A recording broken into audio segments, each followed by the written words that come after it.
Señor, tú me llamas por mi nombre desde lejos, por mi nombre cada día tú me llamas. Señor, tú me ofreces una vida santa y limpia, una vida sin pecado, sin maldad.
Yo estaba solo, sin esperanza, vivía tan triste, lejos de ti, porque decidiste salvarme de muerte, cambiaste tinieblas por sendas de luz.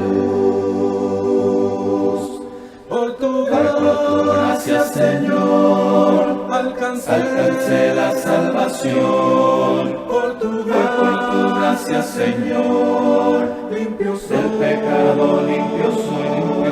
Por tu gracia, Señor, sin cadenas estoy. Por tu gracia, Señor, viviré. Por simple yo viviré. Yo estaba solo, sin esperanza, vivía tan triste, lejos de ti, porque decidiste salvarme de muerte, cambiaste tinieblas por sendas de luz.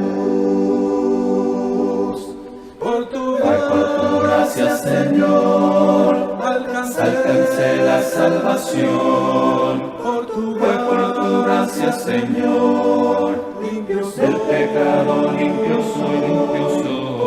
Por tu gracia, Señor, sin cadenas estoy. Por tu gracia, Señor, viviré. Por siempre yo viviré en tu mansión. La lección que tenemos hoy tiene por título la redención. Hay varias palabras bíblicas que tienen tremendos significados y que Dios las usa, el Espíritu Santo las usa para poder explicarnos ciertos aspectos del deseo de Dios, de lo que Dios quiere de nosotros. Fíjese que la palabra redención es usada en varias partes de la Biblia, en varios pasajes bíblicos, para enseñarnos un importante esfuerzo divino en favor de la humanidad creada por Dios. La redención, Ahí en Colosenses capítulo 1, versículo 14, nosotros podemos leer en quién tenemos redención por su sangre, el perdón de pecados. El apóstol Pablo, enseñando a los hermanos, hace este alcance, que tenemos en Cristo Jesús esta redención que es producto de ese sacrificio en la cruz cuando Él derramó su sangre, y en esa sangre hay perdón de pecados. Fíjese que la palabra redención básicamente significa rescatar, comprar otra vez, recuperar, librar por el pago de rescate, redimir, libertar, rescatar.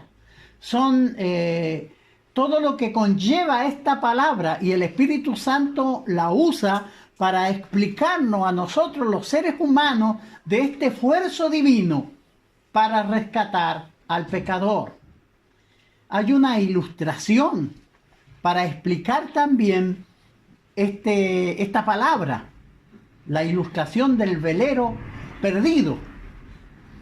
Se cuenta una historia de un muchacho que había construido un velero similar al que estamos mirando,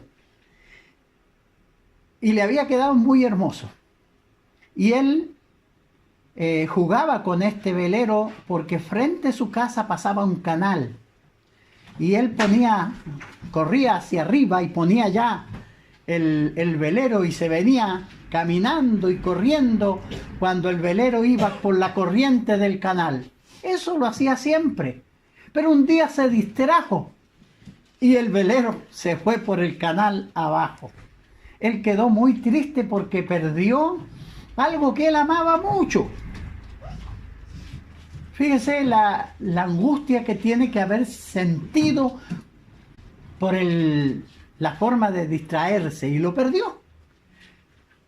Sucedió que un día bajó al pueblo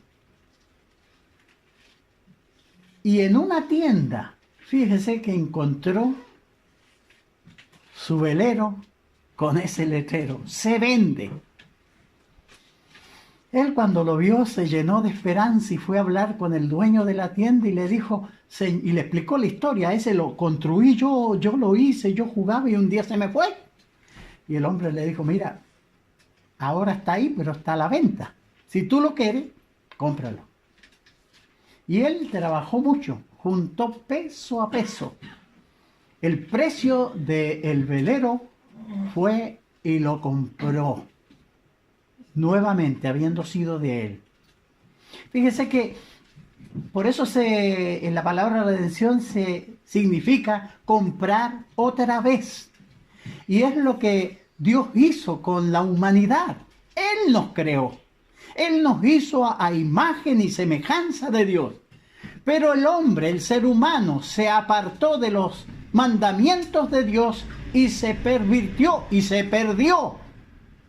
Estaba ahí en el fondo de ese abismo, perdido, sin Dios, sin esperanza en el mundo.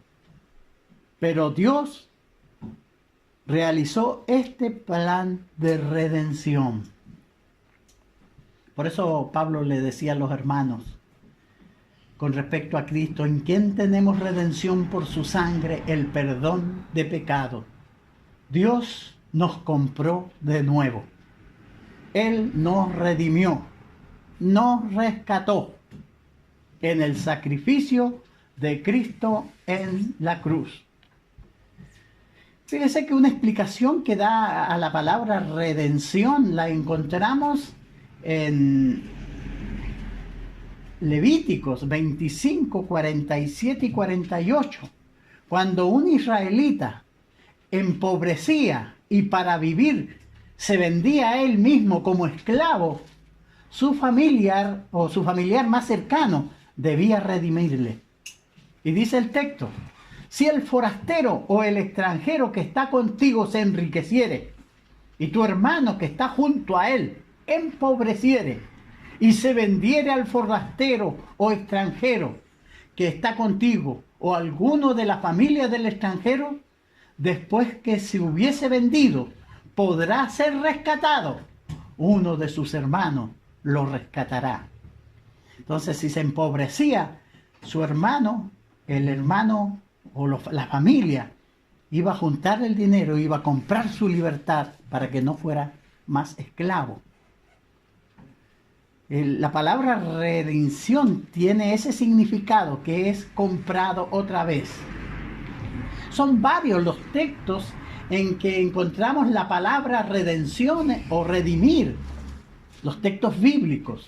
Fíjese que tenemos en Romanos 3:24, Primera de Corintios 1:30, Efesios 1:7, versículo 14 y el 4:30 nos habla de redención. Y Colosenses 1:14, el texto que hemos venido leyendo.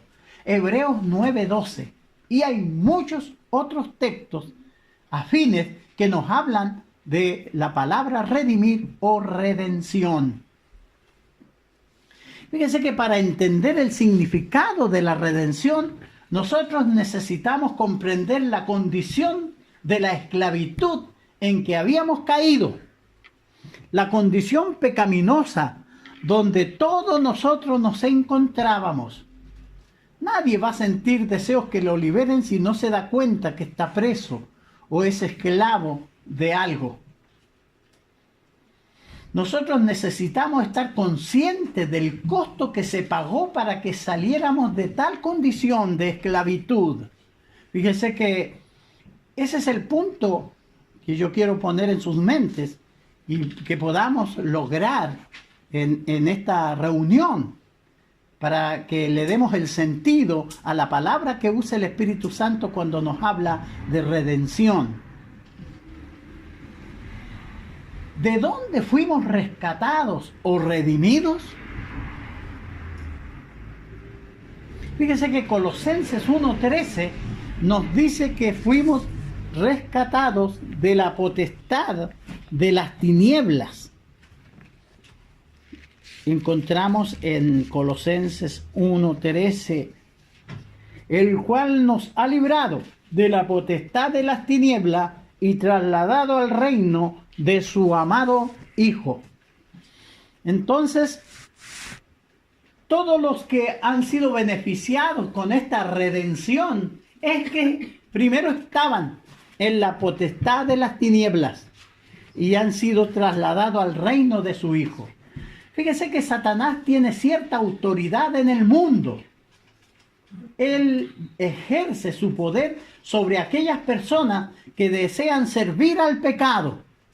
Cuando la gente decide servir al pecado, entonces va a ser esclava del pecado y por ende Satanás va a tener poder sobre él. Esta potestad se le ha dado a Satanás, se le ha permitido. Por eso, primera de Juan 5:9, hablando de esto, el apóstol Juan dice que nosotros somos, vamos a leer el texto mejor. Dice, sabemos que somos de Dios y que el mundo entero está bajo el maligno. Fíjese que el diablo está ejerciendo cierto poder en las personas para enceguecerle, para que no vean su estado lejos de Dios, y por eso no sienten la necesidad de buscar a Dios. Por eso necesitamos nosotros la información. Y la información la tenemos en la palabra de Dios. El apóstol Pablo, fíjese que describe el estado perdido de los hermanos en Éfeso. Y ahí en Efesios capítulo 2, versículo 1 y 2. Dice, Él os dio vida a vosotros cuando estabais muertos en vuestros delitos y pecados, en los cuales anduvisteis en otros tiempos, siguiendo la corriente de este mundo, conforme al príncipe de la potestad del aire, el espíritu que ahora opera en los hijos de desobediencia. Mire lo que dice Pablo, que los hermanos en Éfeso, antes de hacerse cristianos, ellos estaban muertos en sus delitos y en pecado. Dice que ellos estaban siguiendo la corriente de este mundo y que seguían el pensamiento del príncipe de la potestad del aire, que así se le llama Satanás en este contexto. Y ese era el espíritu que operaba en los hijos de desobediencia. Dice el apóstol Pablo, entre los cuales también todos nosotros vivimos en otros tiempos en los deseos de nuestra carne, haciendo la voluntad de la carne y de los pensamientos, y éramos por naturaleza hijos de ira, lo mismo que los demás. Estábamos en esa condición, los hermanos en Éfeso estaban en esa condición cuando el Evangelio llegó a sus vidas y ellos reconocieron su condición lejos de Dios y fueron libertados de la potestad de las tinieblas por el poder del Evangelio. Pedro declaró o describió ese estilo de vida como una vana manera de vivir, la cual se recibió de los padres. Porque claro, nosotros nacemos en este mundo, nos criamos en la casa de nuestros padres e imitamos las conductas de ellos. Muchos padres no son cristianos y viven como si Dios no existiera. No dan gracias a Dios, ni se encomiendan a Dios, ni respetan a Dios. Entonces heredamos esa vana manera de vivir. Pero el Evangelio viene a nuestras mentes, a nuestros corazones, para informarnos del deseo de Dios y cómo Dios quiere que vivamos esta vida.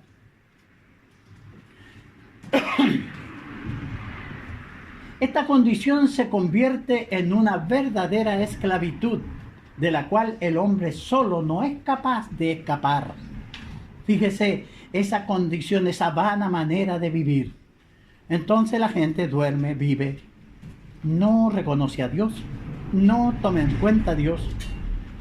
Pero un día se va a morir y se va a encontrar que tiene que dar cuenta a ese Dios que lo creó. Y entonces se le van a venir los problemas encima. Por eso hay que buscar a Dios mientras uno está en esta vida. Estamos en una sociedad que quiere negar a Dios, que no quiere respetar a Dios, que no quiere reconocer. Y vemos en la televisión y estamos bombardeados por todo tipo de información que se está negando a Dios, que la gente se dice que es incrédula, que es atea, que no cree en Dios y se grita que Dios no existe. La Biblia nos dice que, dice el necio en su corazón, Dios no existe. Pero nosotros, todo por la observación, nosotros podemos descubrir que hay un ser que ha hecho todo lo que este mundo existe. Ese es el Dios que quiere comunicarse con cada una de las criaturas. Y Él lo hace también a través de su palabra. Entonces, fíjese que esa es la esclavitud de la cual el Señor Jesús venía diciendo que quiere rescatarnos. Ahí en Juan 8:34 Jesús les respondió diciendo: de cierto os digo que todo aquel que hace pecado, esclavo es del pecado. El pecado es el que enceguece al hombre, le ciega la mente para que no pueda ver. En su condición de perdido, el hombre necesita ayuda. Que alguien le despierte de ese estado y se convierta de la potestad de las tinieblas a Dios. Pablo recibió esta misión cuando el Señor se le apareció y le dio esta orden. ¿Qué tenía que hacer Pablo? Ir a predicar el Evangelio. ¿Qué tenía que hacer Pablo? Abrirle los ojos a las personas. Ahí en Hechos 26:18 dice que el Señor le dijo: para que abra sus ojos, para que se conviertan de las tinieblas a la luz y de la potestad de Satanás a Dios. El mundo entero está bajo el maligno. Hay un poder diabólico dirigiendo o engañando la mente de las personas. Y todos están como hipnotizados siguiéndoles. El Evangelio es el poder que tiene Dios para despertarle. Por eso el apóstol Pablo se le dio esta misión. Cuando él cuenta su testimonio de conversión. Dios, Jesucristo le habló, le dice que le ha llamado y le ha dado ese trabajo. ¿Qué tenía que hacer? Hablarle a la gente y abrirle los ojos para que se conviertan de las tinieblas, para que sienta la persona que está perdida y necesita un Salvador. Pero para eso tenemos que poner la palabra de Dios en sus mentes, para que puedan despertar y darse cuenta en la condición que se encuentran. Y se puedan convertir de las tinieblas a la luz y de la potestad de Satanás a Dios. Toda persona que tiene uso de sus sentidos naturales se encuentra en una de estas condiciones, dominados por la potestad de las tinieblas en el reino de Satanás o en el reino del amado Hijo de Dios, con libertad y perdón de sus pecados. Fíjese, todas las personas están en uno de esos caminos, no se puede estar al medio. No, aquí no hay matices. O se está camino al infierno o se está camino a la vida eterna. El costo de esa redención, comprar de nuevo, ¿qué costó? Para que el hombre pudiera salir de esta condición de perdido, se necesitó que Jesús mismo viniera a este mundo a dar su vida en rescate de muchos, como dice Marcos 10:45. Pedro, en su carta, primera de Pedro 1:18 y 19, nos dice: sabiendo que fuisteis rescatados de vuestra vana manera de vivir, la cual recibisteis de vuestros padres, no con cosa corruptible, como oro o plata, sino con la sangre preciosa de Cristo, como de un cordero sin mancha y sin contaminación. Ese fue el costo de la redención. Dios ha invertido en usted. Si usted se siente perdido, si usted se siente alejado de Dios, bueno, Dios le está llamando y le está informando que Él envió a su propio Hijo, que Él murió en esa cruz para darle salvación. El apóstol Pablo señala que Cristo nos amó y se entregó a sí mismo por nosotros.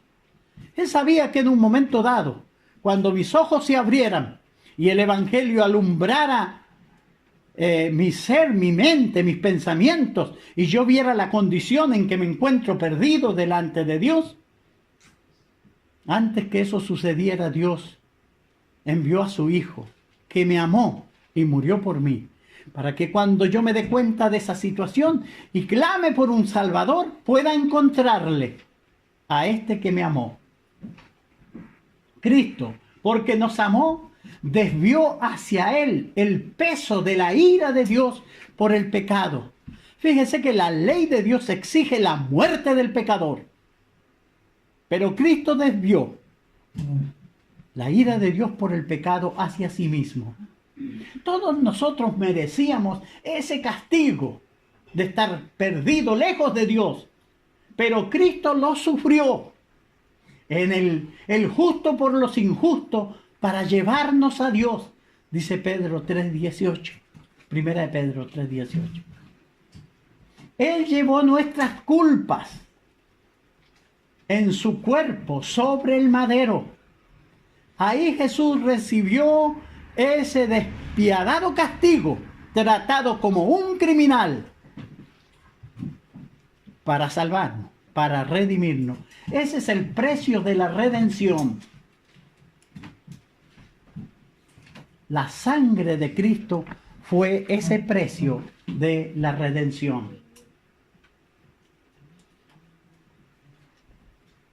La Biblia nos enseña que sin derramamiento de sangre no se hace remisión de pecado. Efesios 1:7, Pablo les recuerda a los hermanos: en quien tenemos redención por su sangre, el perdón de pecados, según la riqueza de su gracia. Fíjese que ese día los hombres tomaron al Hijo de Dios, quien era perfecto, lo despojaron de sus ropas y lo azotaron. Luego lo colgaron en una cruz clavando sus manos y sus pies para que muriera como un criminal. Él nunca cometió pecado, pero Él tomó su lugar, mi lugar, ahí en la cruz. Los soldados aquel día se esforzaron para humillar, para herir y para destruir a Jesús.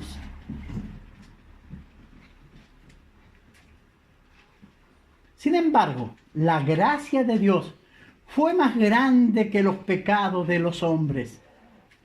Dios tomó lo que estos hombres hicieron a Jesús e hizo posible el perdón a través de la sangre de Cristo.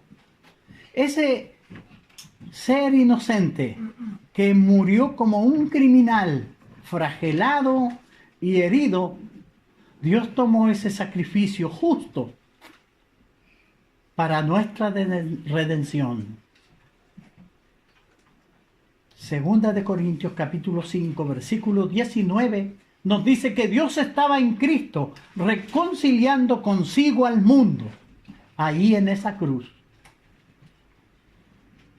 El versículo 21 nos dice: al que no conoció pecado, por nosotros lo hizo pecado, o ofrenda por el pecado, para que nosotros fuésemos hechos justicia de Dios en él. Fíjese que el pecado nos pinta negro, malolientes, repugnante ante Dios. Pero la sangre de Cristo tiene la capacidad de lavar esos pecados y hacernos aceptos delante de Él.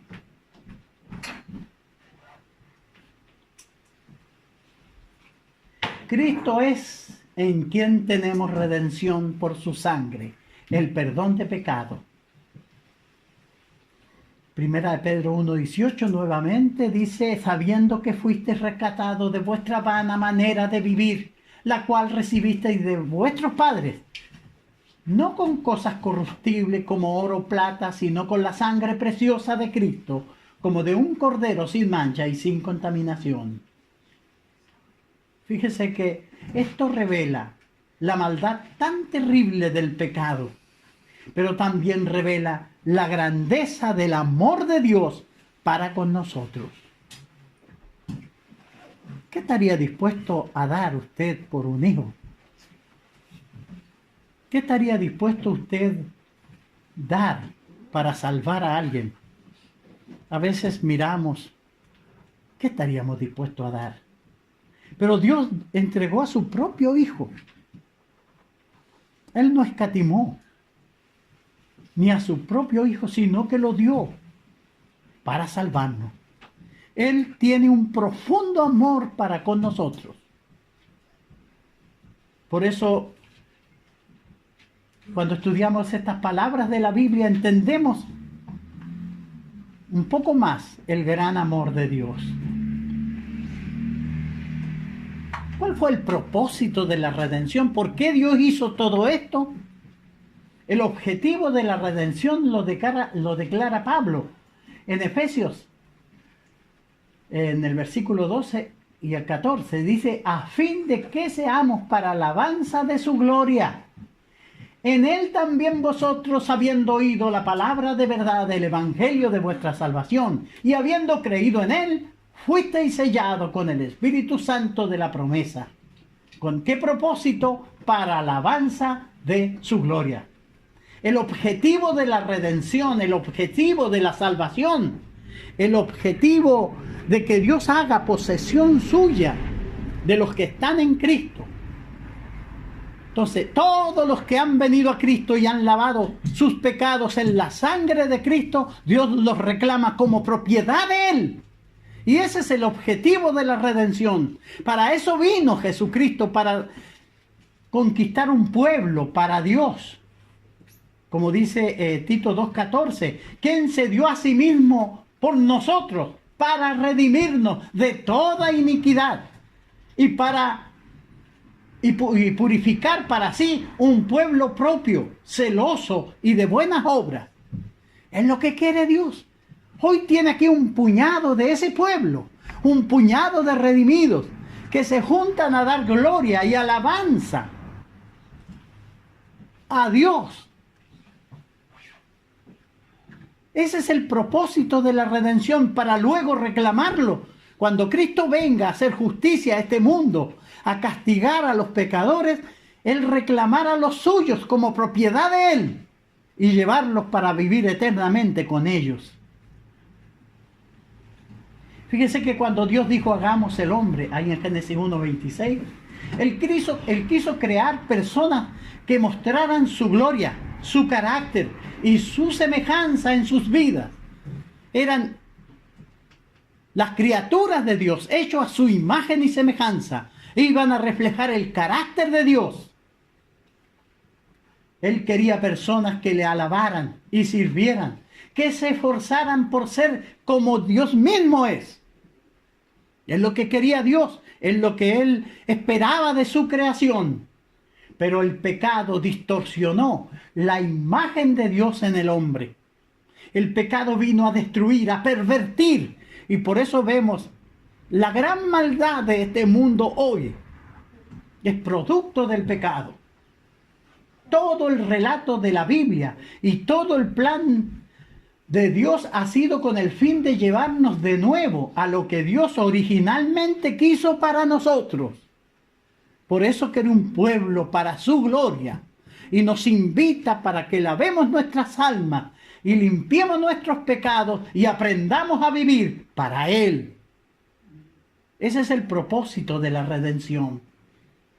El propósito de Dios es logrado a través de redimirnos, salvarnos y recrearnos en Cristo para ser aquellos para lo cual fuimos creados, que es la imagen de Dios, reflejando el carácter de Dios en nuestras vidas. Pero el pecado nos ha hecho egoístas, nos ha hecho malos, nos ha hecho groseros, nos ha hecho inconscientes, capaces de matar, de engañar, de mentir, de destruir a otro. Pero Dios nunca pensó eso para su creación. Pero el pecado los llevó a ese fondo. Pero Cristo vino a rescatarnos. Nos vino a comprar de nuevo para que lográsemos ser ese pueblo que fue creado a imagen de Dios. Fíjese que un día esto va a suceder. El apóstol Juan, escribiendo a los hermanos,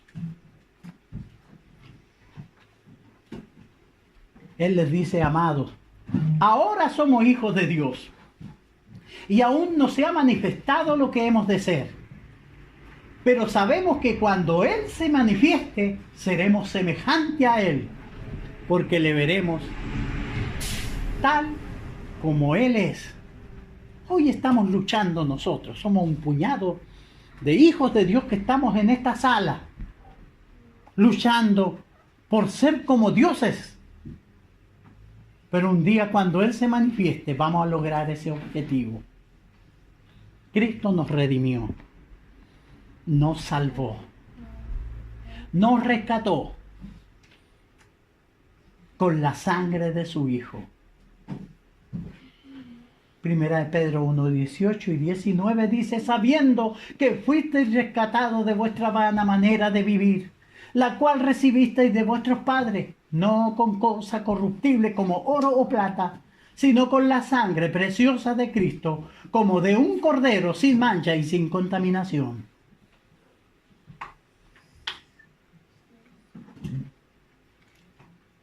Hemos sido redimidos, rescatados, comprados de nuevo. Si en esta sala hay alguien que todavía no ha sentido ni se siente propiedad de Dios, que se da cuenta que está engañado por Satanás, Dios tiene un plan de salvación. Dios nos ofrece la oportunidad de comenzar de nuevo.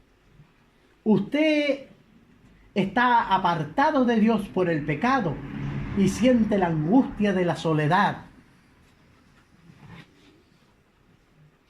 El pecado es que nos separa de Dios. Dios ha ejecutado un plan de redención pensando en usted. Es simple el plan. Usted debe dar los siguientes pasos. Usted puede venir a Cristo ahora mismo y volver a la comunión con Dios.